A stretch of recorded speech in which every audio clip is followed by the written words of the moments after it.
On Friday, the Associated Press published a harrowing report from a border station near El Paso, where child detainees have been receiving the world's cruelest American civics lesson. According to the AP, there's not adequate food, water, or sanitation inside. The report describes teen mothers and other younger kids being asked to care for infants and toddlers on their own. No child should ever be forced to take care of other children. The only thing children should ever be forced to do is invite every kid in their class to their birthday party, even Stuart. Meanwhile, the Justice Department stood in court and explained it was totally cool to deny migrant kids basic hygiene supplies. If you don't have a toothbrush, if you don't have soap, if you don't have a blanket, it's not safe and sanitary. Well, wouldn't everybody agree to that? Do you agree to that? Well, I think there's fair reason to find that those things may be part of safe and sanitary. Maybe, are a part. What do you say, maybe? It wasn't perfume soap, it was soap. It wasn't, high-class milled soap, it was soap. What the fuck? Soap is a necessity for everybody, and especially for me, because after watching that, my brain needs a shower. Most of the kids in those overcrowded facilities come from Central America's Northern Triangle countries, Guatemala, Honduras, and El Salvador. Trump and his supporters claim it's fine to warehouse them like pallets of generic peanut butter because it's their fault for coming to America. But the truth is, the U.S. is a huge reason they were forced to flee here in the first place. There's no time to discuss every terrible thing the U.S. has done there, so let's focus tonight on El Salvador. Oh, it is not like hearing an American say, let's focus on El Salvador. It's okay, I'm not gonna do a coup. They're there. Okay.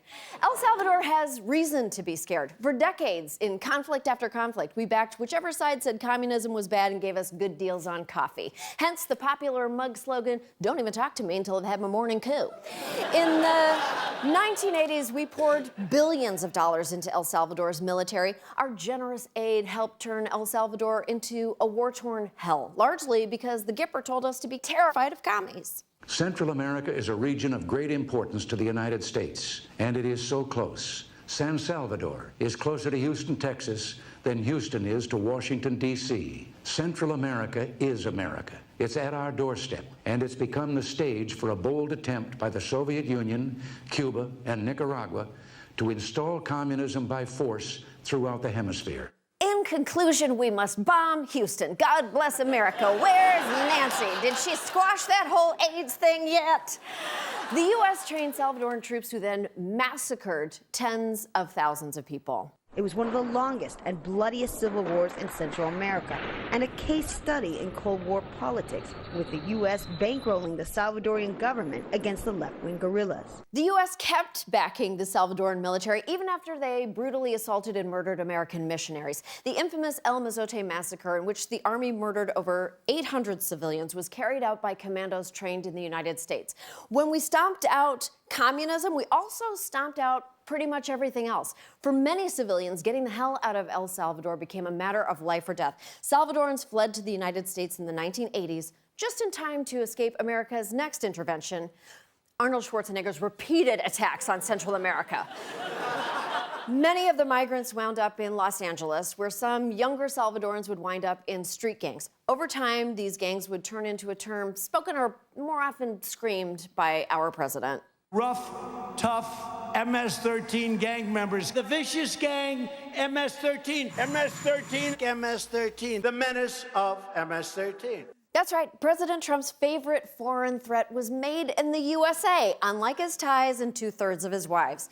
And it was born as a direct result of our crappy policies in Central America. Don't get me wrong. Today's MS-13 is a violent gang, but that too needed help from Uncle Sam. In the 70s and 80s, MS-13 were not the machete-wielding sociopaths of today's right-wing Facebook memes. They were teenagers and young adults who bonded around metal music. I mean, of course, it's necessary to crack down on teenage metalheads. Heavy metal is a gateway to all sorts of deviant behavior, like hosting a late-night show. Thanks. Yes, gorgeous. So nice. Thanks to the tough on crime policies of the early 90s, many young MS-13 members were incarcerated. The American prison system helped transform them from the juvenile delinquents of the 80s to the violent gang we know today. In other words, we were getting more murders, but at least those punks aren't playing the devil's music anymore. Luckily, America had a solution to the gang we helped create. Make it someone else's problem.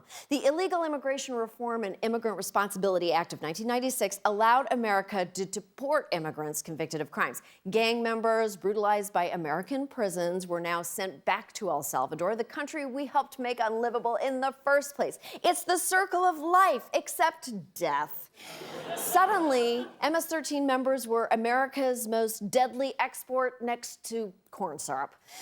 Between 2000 and 2010, over 40,000 former prisoners were deported back to El Salvador. And thanks again to that pesky civil war we tag-teamed on, El Salvador's infrastructure was too broken to control them. Many gang members were deported back to El Salvador in the 1990s, and the group took advantage of the weak government in El Salvador to consolidate power, take control of large areas. Christ, have we ever given them anything not terrible? Could we just send El Salvador an edible arrangement? Oh my God, no, those are awful too. Since then, the gang's stranglehold in El Salvador has only gotten worse. Today, the country is among the most violent nations on earth. Naturally, the chaos is sending innocent civilians looking for safety in the United States all over again, bringing it all full circle, as in the seventh circle of hell, because, sweet Lord, this is awful. America shouldn't be closing off our borders to anyone fleeing for their lives, but it's especially evil when they're fleeing a situation we helped create. That's like if I set my neighbor's house on fire, but when they ask if they can stay with me, I punch them in the dick. All refugees deserve basic compassion, but we owe a special debt to Central American refugees. At the very least, we owe their kids some fucking toothpaste.